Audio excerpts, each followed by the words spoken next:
Hello and welcome to Free Expression from the Wall Street Journal editorial page. I'm Gerry Baker, editor-at-large of the Journal. Thanks for joining us again. If you're not already subscribing, please do subscribe at Apple Podcasts, Spotify, or wherever you do your listening. And remember to leave us a nice review and a good like. I'm recording this on Wednesday, the 1st of October. There's a lot going on. Government is shut down in Washington. Politics continues to play out in unpredictable and interesting ways. From the opinion pages of the Wall Street Journal, this is Free Expression with Gerry Baker. We're talking this week about the climate. Donald Trump, of course, was here in New York last week, gave his speech to the United Nations, which got a lot of attention, said a lot of things to the assembled multitudes of the world, most of which didn't go down very well with them, but seemed to have gone down quite well with his supporters and a large number of Americans. And while a lot of his attention was inevitably paid to his remarks about what had gone wrong in the world, one thing that was particularly interesting, I think, was what he said about climate change. And I'll quote, he said, "This climate change, it's the greatest con job ever perpetrated on the world, in my opinion. All these predictions made by the United Nations and many others, often for bad reasons, were wrong, made by stupid people." It's classic Trump. But nonetheless, as I say, I think it resonates with a lot of people. Climate, I think, is one of those issues that has been very much a factor, not only in the divergent fortunes of the political parties, but in particular, I think, support for Donald Trump. Donald Trump came along as an outsider, broke a lot of the furniture in American politics, including in the Republican Party. Much of the Republican Party had kind of signed on to a lot of the climate change agenda, a lot of the ideas behind it, and a lot of the policies they believed in. Along came Donald Trump and said, it's all nonsense, it's all a hoax, it's a climate hoax, it's a con job, as he said last week. And I think a lot of people share that view. Now, you don't have to believe that climate change is a con job, is a hoax, to think that actually perhaps the way in which concern about the climate, in particular alarmism about the climate over the last 10 years or so, or 20 years or so, has dominated the thinking of many people in the establishment, and perhaps to a degree that is not really justified. There has been this broad climate consensus for many, many years around the world, and even to some extent in the US, that the climate is man-made climate change is a reality, that it's increasing average temperatures dramatically, and that is causing everything from sea level rise to increased hurricane activity to long-term damage to our survivability, even as a species. The most extreme climate alarmists think that actually we're on course as it stands to destroy the planet. Now, again, you don't have to believe that to understand how important it's been, or to understand how important Donald Trump's rejection of that has been, both in terms of American policy. We've seen a doubling down on fossil fuel production, and of course, a rejection of many of the nostrums of the climate lobby over the last 20 years or so. The Trump administration is rejecting all those with its policies on energy, its elimination of green subsidies and various other things like that. This week, I want to dig into a little bit about what is really going on with the climate, and whether this assault by Trump on the climate consensus, if you like, whether or not, to what extent that is justified. And I'm delighted to be joined by someone who I think it's fair to say has undergone his own change, his own evolution in his thinking about climate in interesting ways. Ted Nordhaus is my guest. He's the founder and director of the Breakthrough Institute, which he founded 20 or so years ago, particularly to come up with solutions to the problem of climate change, to the problems that the climate seemed to be posing to the planet. And 20 years ago, he was a pretty firm believer that the climate was an existential threat to the world, to the United States, that it would create the climate change, with all of the havoc that it was supposedly producing on many communities around the world, was going to be enormously disruptive if it wasn't addressed. In fact, he wrote in a book with Michael Schellenberger almost 20 years ago. Ted Nordhaus wrote, over the next 50 years, if we continue to burn as much coal and oil as we've been burning, the heating of the earth will cause the sea levels to rise and the Amazon to collapse. And according to scenarios commissioned by the Pentagon, will trigger a series of wars over basic resources like food and water. That was his view 20 years ago. And again, I think it's fair to say that was pretty much a consensus view in some corners of the world. That is still a consensus view. But interestingly, Ted Nordhaus has undergone a pretty dramatic change. He no longer thinks that alarmism is justified. He's got a large number of reasons for thinking that while climate change is indeed a reality, he doesn't think it's a con job. He does think that the extremism associated with part of the climate, with a large part of the climate lobby, is unnecessary. That actually there are ways in which we can address climate change, and that the effects of climate change, the negative effects of climate change, are nothing like as serious as people think. So I thought it would be interesting to have a conversation with him this week to try and understand why his views have changed, what the reality of climate change is, and what, if anything, we do need to do about it. And I'm delighted to be joined by Ted Nordhaus, co-founder of the Breakthrough Institute. Ted, thanks very much indeed for joining Free Expression. Thanks for having me. Excited to be here. So, Ted, let's start with your own view. As I said in the introduction, your views have evolved, I think it's fair to say, over the last 20 years or so since you founded the Breakthrough Institute. I read a quote from you in my introduction in which you talked about how if we continue to burn as much coal and oil as we've been burning, the heating of the earth will cause all kinds of conflicts and all kinds of problems. As I say, you've changed your view somewhat on that. Explain to us, if you would, why you thought that then, what you think about the way in which the challenge of climate change has evolved, and what your own thinking on this topic is now. Yeah, I happy to do that. I spent the first 20 years or so of my career in the environmental movement, from when I was like a sophomore in college. This was the period that sort of the global warming issue really sort of shows up on the radar screen. Wasn't something that really hardly anyone had ever heard about until the late 1980s, early 1990s. And then suddenly everyone gets sort of very focused on the issue. This is also around the time that the Cold War is coming to an end. And so there's a lot of questions about sort of what the focus of sort of international sort of multilateral diplomacy and the United Nations is going to be after the Cold War, and sort of climate change shows up right at this particular moment when there's there's a need for a new problem to solve. But I was young, and I kind of sort of believed a bunch of sort of foundational things about the environment that you tend to believe if you're an environmentalist, which is that we all sit inside this thing called the environment. Sometimes people call it the Earth system. It's this sort of very fragile, delicate thing. And, with too much pollution or too many people or too much consumption, you throw it out of balance and it punishes you. It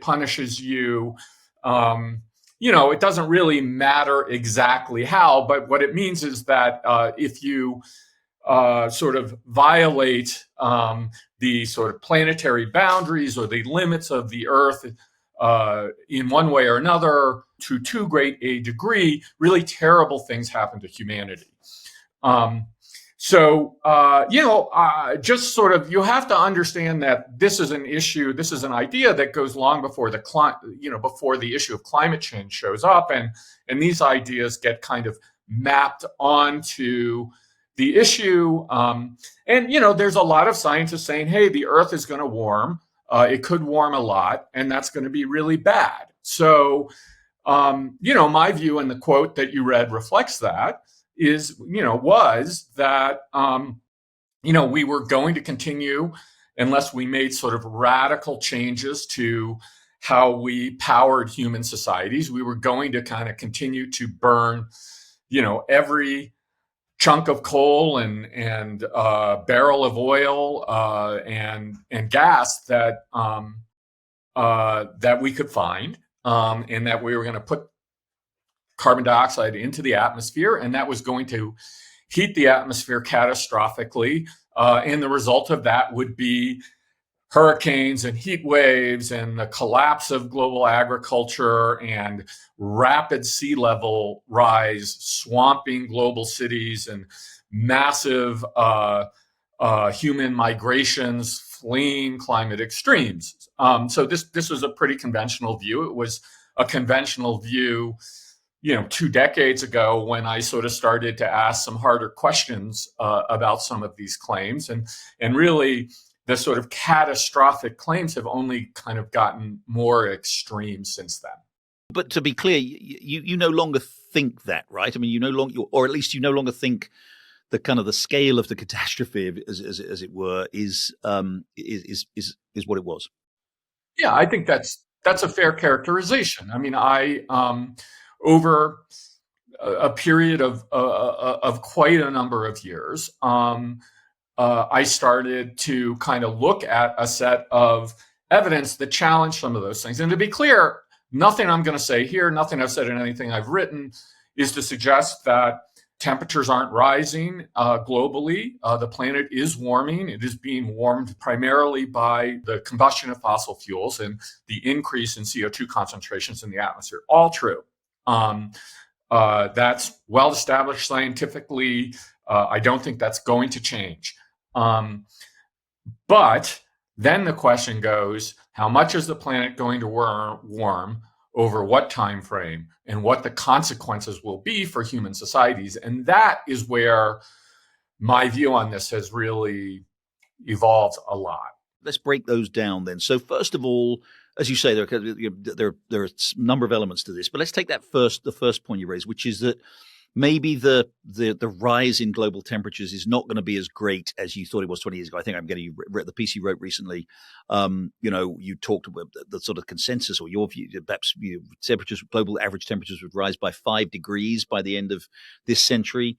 That you think is and that still underpins a lot of the thinking of the UN and others on this. You think that's not right, that actually temperatures will rise, but not by anything like that much. Yeah, that's and to be clear, increasingly that's just not my opinion. That is actually the sort of consensus view as people look at the real trajectory that we are on. And to be clear, this is not because the climate is less sensitive.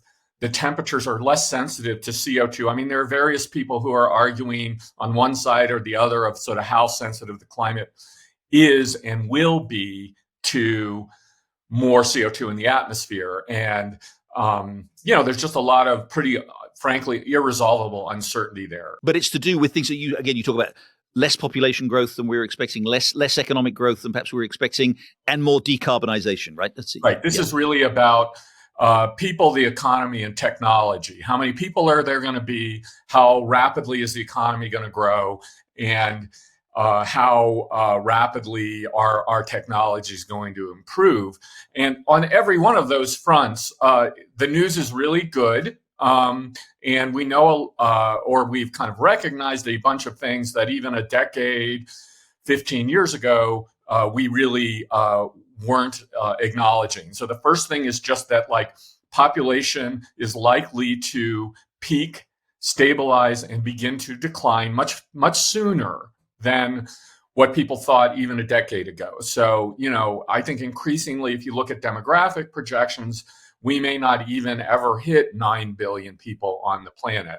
And you can get a little higher than that if you just look at fertility trends all over the world, we're below replacement rates almost everywhere in the world. There are very few places outside of maybe Africa where that's not the case.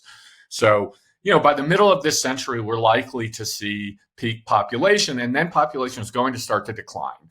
This is very different than, a decade ago. We were still talking about peak population at some point in the 22nd century at 10 to 11 billion people. So it's a lot fewer people.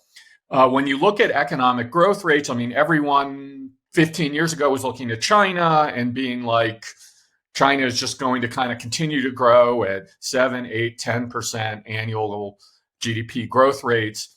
That's just not happening. It's not happening anywhere. Advanced developed economies are struggling in most places to grow at 2%. We talk now about secular stagnation.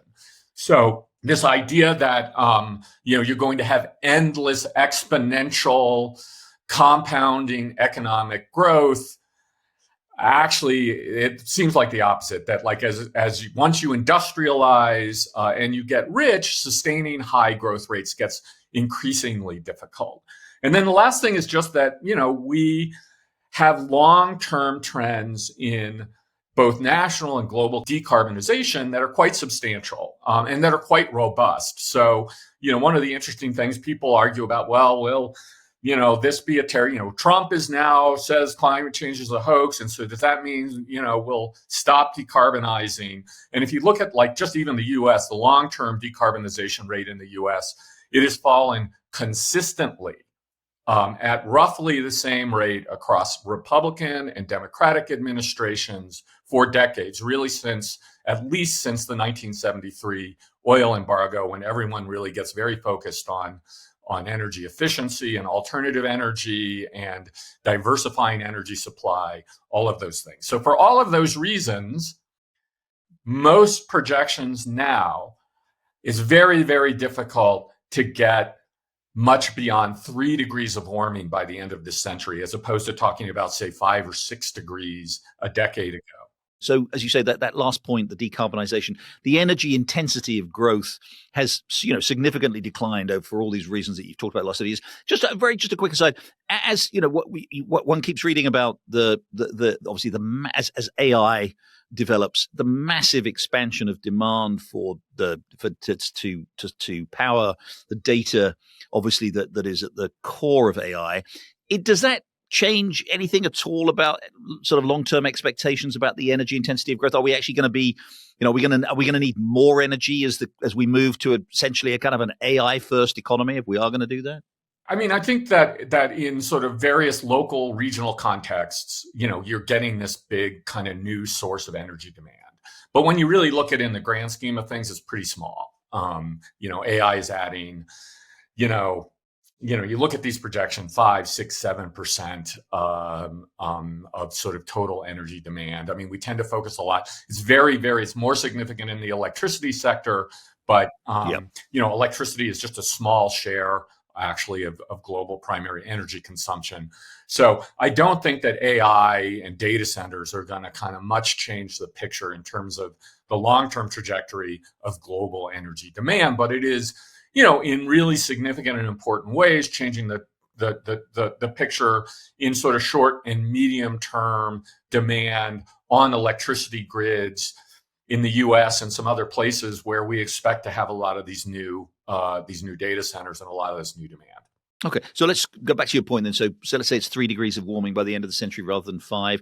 There are a lot of people, including, again, the official scientists of many governments around the world and the UN, who say that number is still a very serious number, a very, very significant increase, biggest sort of, century-long increase in a climate. We can go back and look at, data back to the 17th century, 18th century, but it's significant. It's going to, they'd argue, is going to lead to ocean levels rising. It is going to lead to parts of the world becoming uninhabitable. There's going to be ice cap melt, and there's going to be, effects on weather and all that kind of stuff.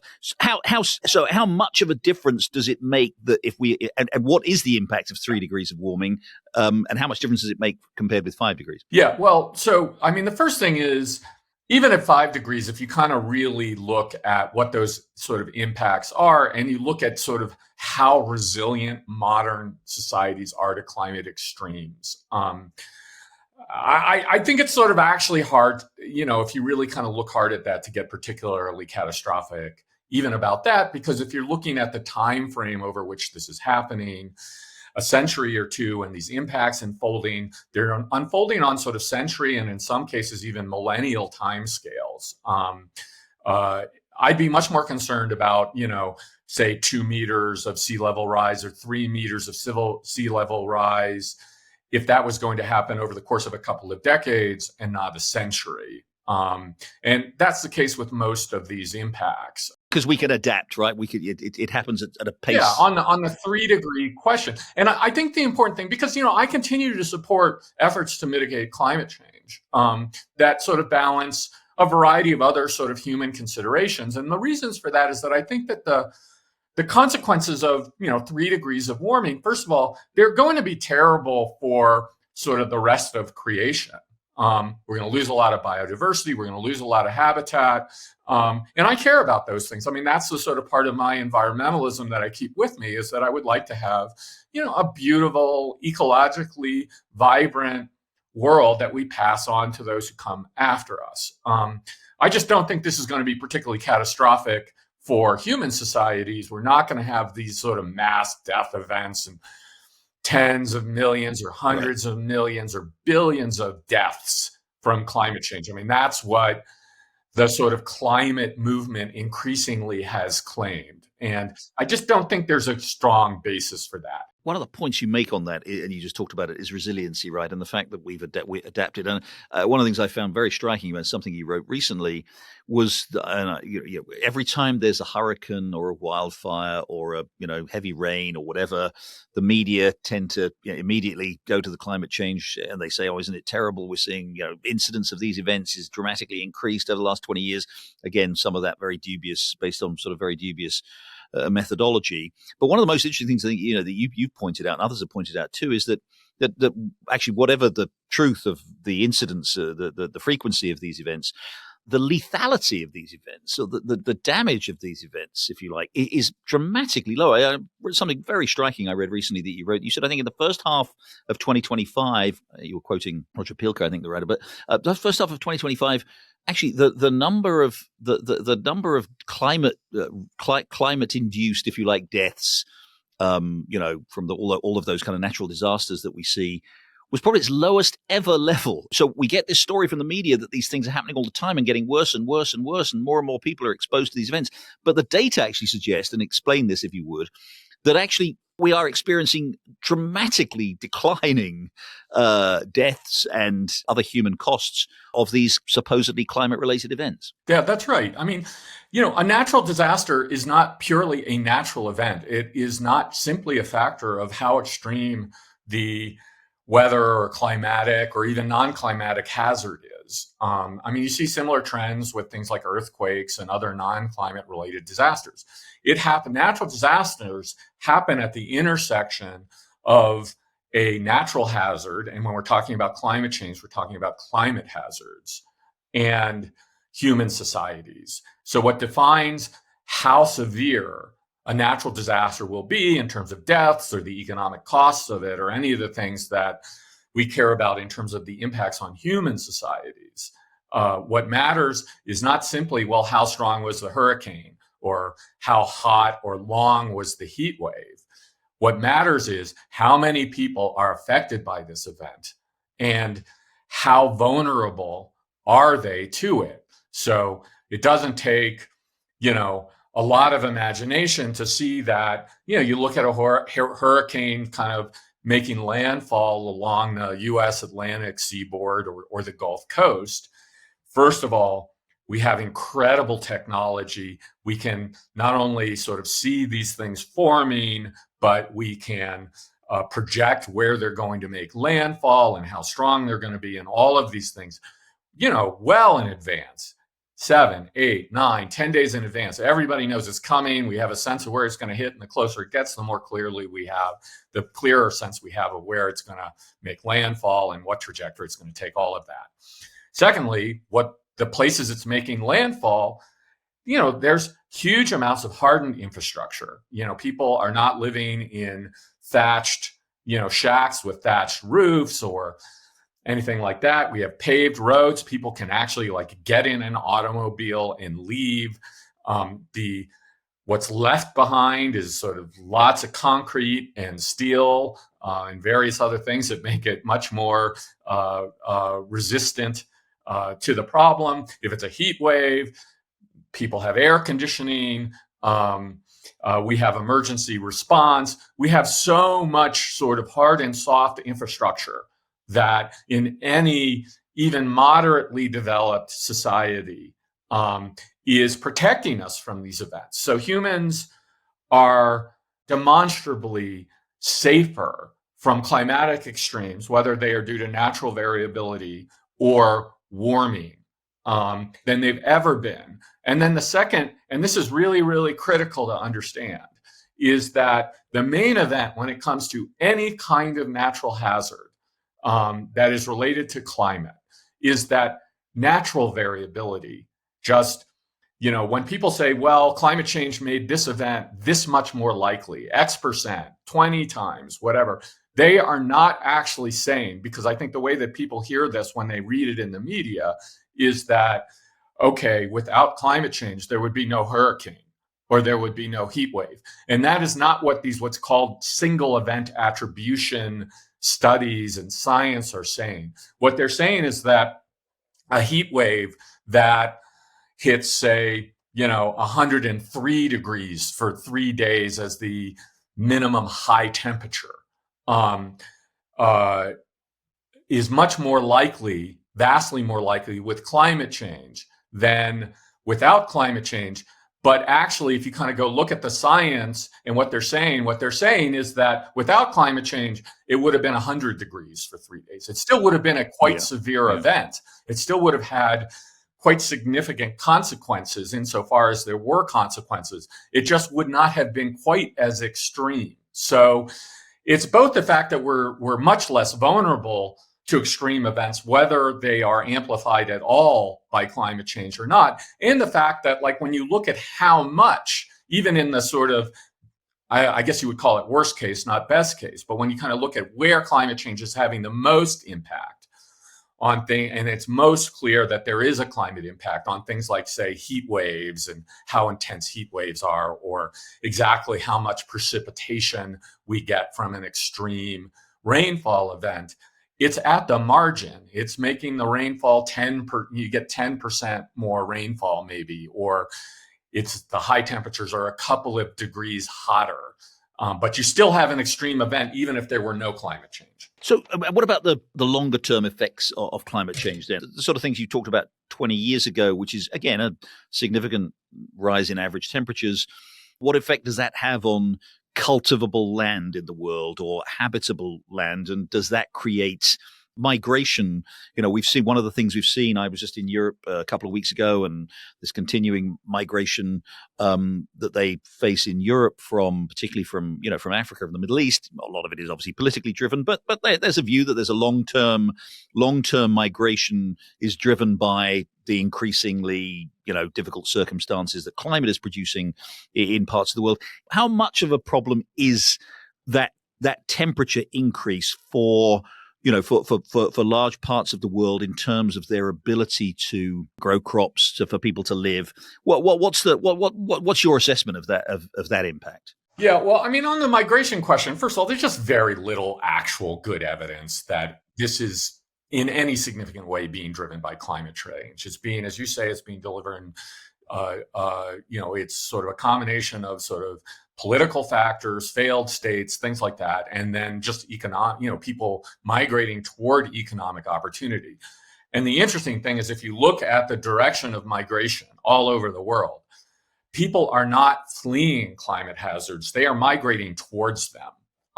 So they're migrating into coastal areas and they're migrating into flood zones. And the reason for this is historically and typically where cities are, where economic opportunity is. So insofar as, you can sort of, find a climate connection to all of this migration that we're seeing, which is really kind of nothing new. This has just been the nature of human societies forever, or the human experience. People are actually migrating towards climatic extremes, not away from them. So that's the first thing.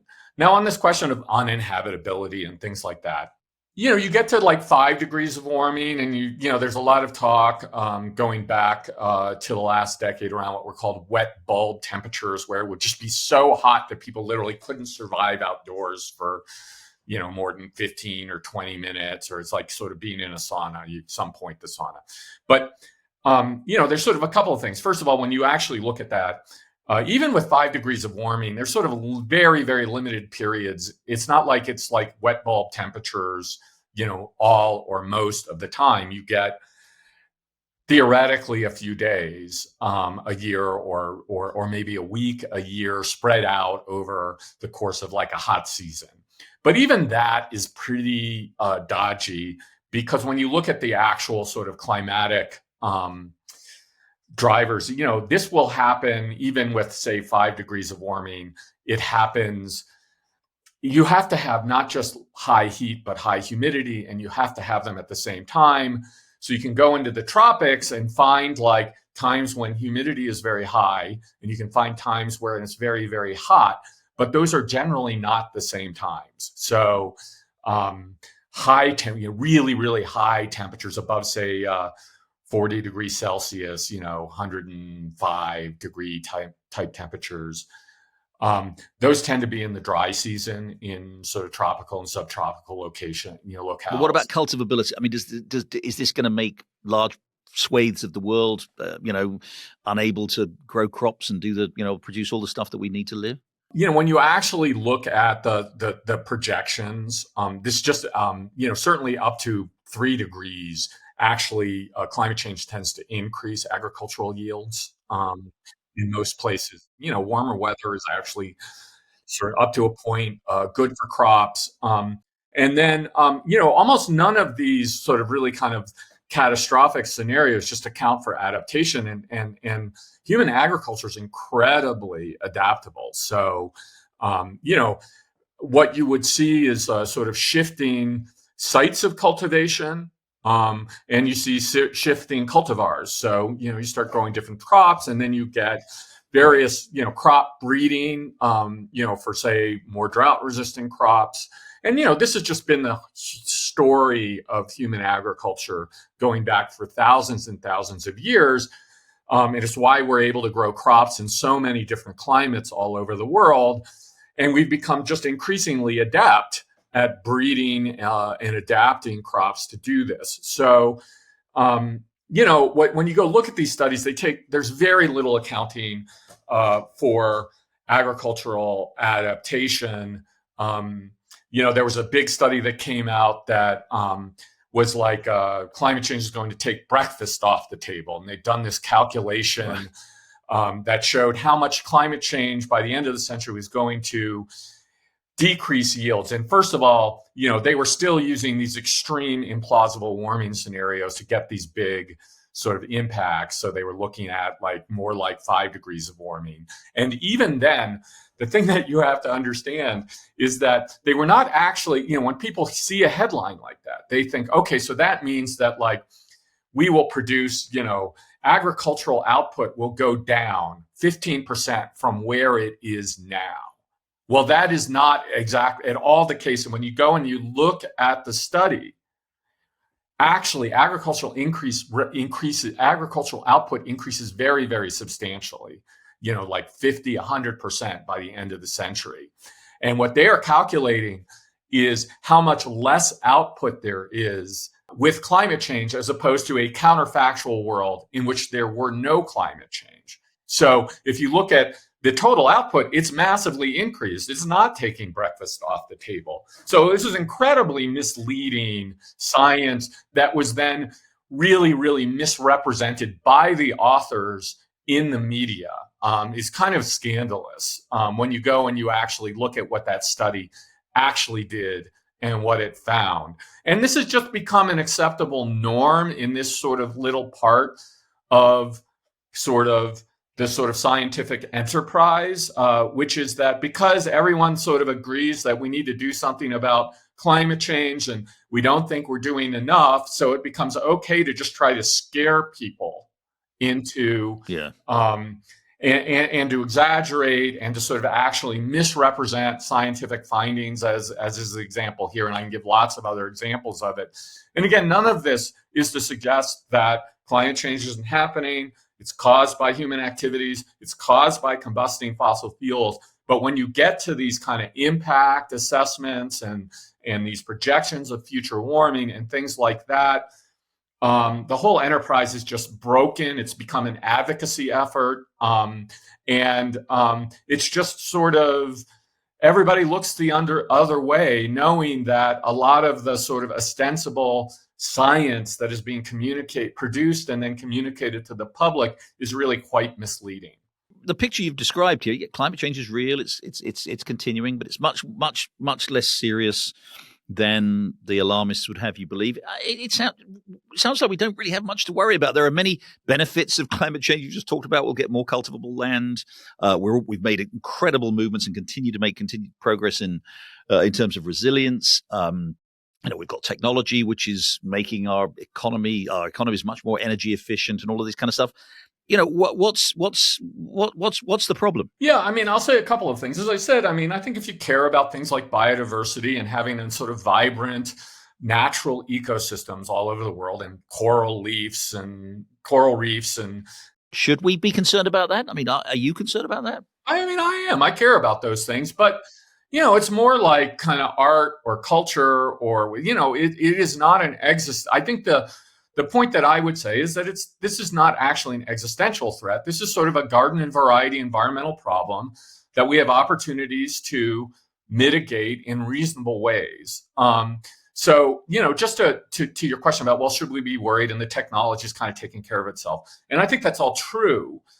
But I think it's also worth kind of keeping in mind that, like, when we look at almost all of the technologies that are sort of driving these long-term, very robust trends in decarbonization, almost all of them, have some sort of public policy contribution. So, in the US, we get 20% of our electricity from nuclear energy. And that literally doesn't happen without lots and lots of sort of public effort. Admiral Rickover and the Nuclear Navy and the Atomic Energy Commission, lots of effort to kind of develop these technologies. Now, that was not being done at that time for environmental reasons. It was being done for other reasons, but huge environmental benefits there. Even the shale gas revolution, there were huge contributions. There was a 20-year production tax credit that supported non-conventional oil and gas production in the United States.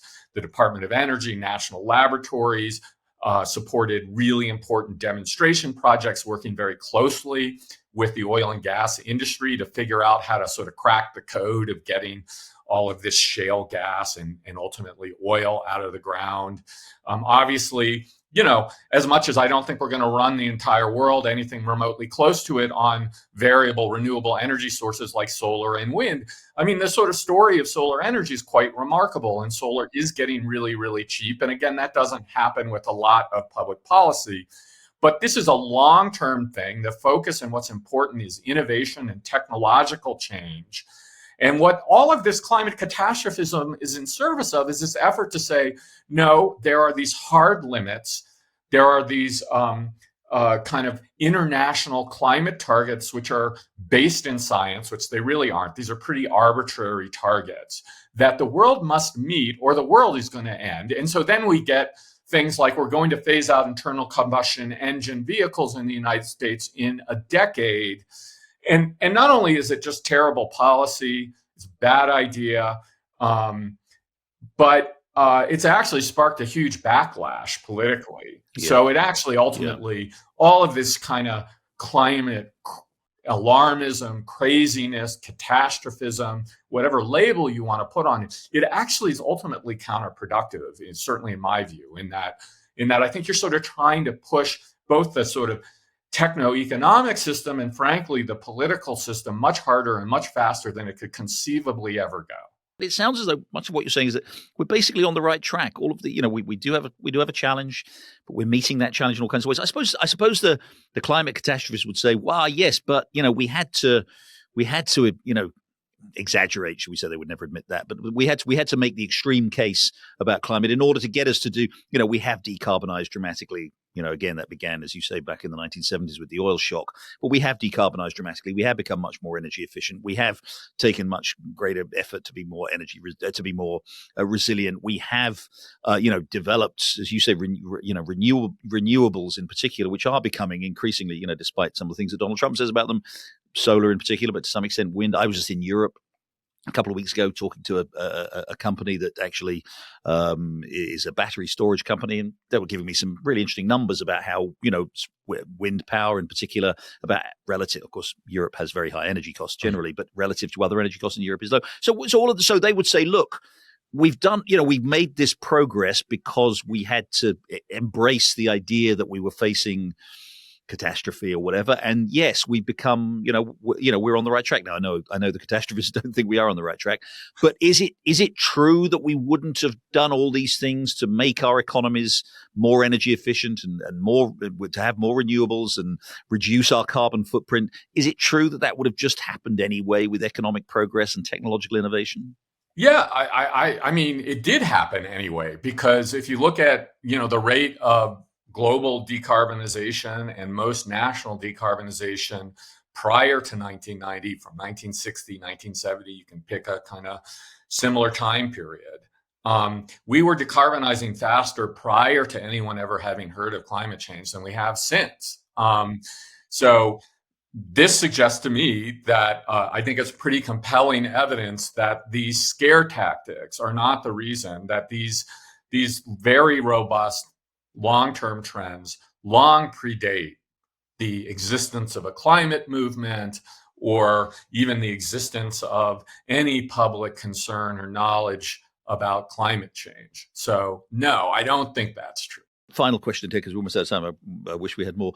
So if everything you say is true, and you make a very, very persuasive case, and I think your own kind of intellectual journey reinforces the case that you've made, if all of these things, again, that we're making progress, the catastrophism is massively overdone, why does it still seem to hold so much of the scientific community, the policy-making community, the media community in its grip? Why are there still, governments committed to rapid movement towards net zero? Why do we have this extraordinary body of opinion in the UN, in various governments around the world, in science, in the academic literature, in the academic community, which still is preaching this climate catastrophism? I know there are arguments that it's kind of become an industry, and that, you don't get financing if you don't subscribe to this. What's your view about why this catastrophism still seems to hold such a grip on our political and kind of cultural leadership?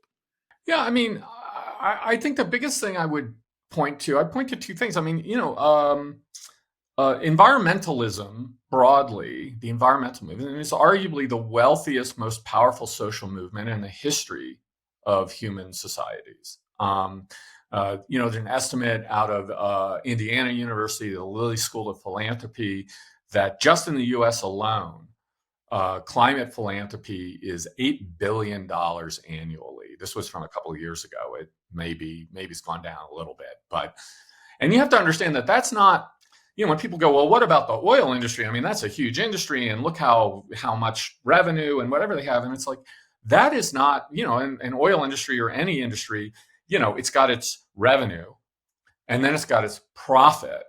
And then it takes a very small sliver of that and invests that in sort of lobbying and political influence and various things to sort of create a good political and policy environment for what it wants. No, this is $8 billion basically for political advocacy. So it is a hugely wealthy, and there's a whole sort of climate industrial complex of sorts that has grown up around it. And again, I think you can kind of be really conspiratorial and whatever about it. And there are various sort of factors where there's kind of people making money in various ways off of climate.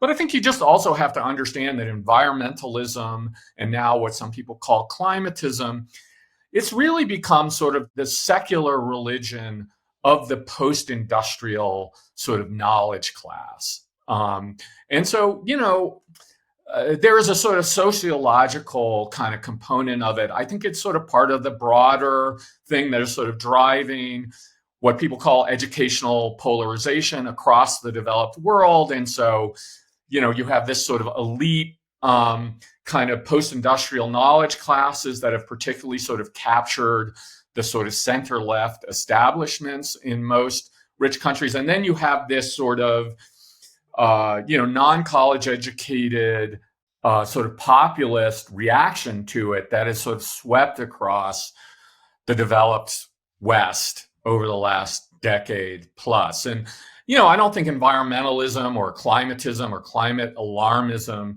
is the main event here, but or the sole event, but it's certainly part of that story. And so, I think there's just sort of huge sort of social, cultural, professional, and economic incentives for sort of everyone in this space. And it's sort of constantly being enforced and reinforced by a bunch of sort of social norms. And you're just not allowed, I live most of the year in Berkeley, California, and do not try to go, and have this conversation at like a dinner party in Berkeley, California. You won't get invited back. Yeah, yeah. Just very quickly, Ted, finally, because I said finally, but is it changing? I mean, I take the example of ESG, right? Which was, because we talk about this having the kind of political and cultural and media and academic community in its grip. It's had to some extent the business community. ESG became this huge thing 10, 15 years ago. You had massive financial institutions like BlackRock and State Street and others essentially kind of dictating climate policies based on, one could argue, a high level of climate catastrophism for investment policies. That seems to have been more and more. First of all, the financial limitations of ESG were quickly discovered, but there seems to be a broader kind of a retreat from that, from ESG. Are you seeing that? Do you think that what's happening with ESG is perhaps more broadly reflecting a loss of confidence in the kind of catastrophism and along exactly the kind of lines that you're talking about? Yeah, I mean, I think that this last sort of period that you're talking about was the sort of latest in a series of what I've at various times called green bubbles. So there was one back in 1970 around Earth Day. There was one around 1990 when the climate issue sort of first really gets a lot of public attention. Al Gore writes Earth in the Balance. There was one in 2007, 6 and 7 after An Inconvenient Truth.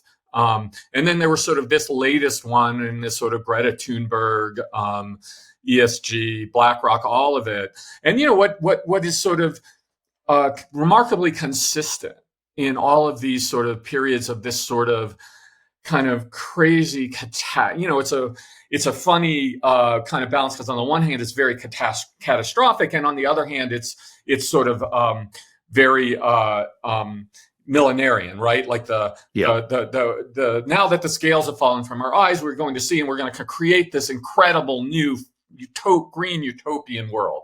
And it always happens right at the top of a long period of economic growth, right at the top of the business cycle.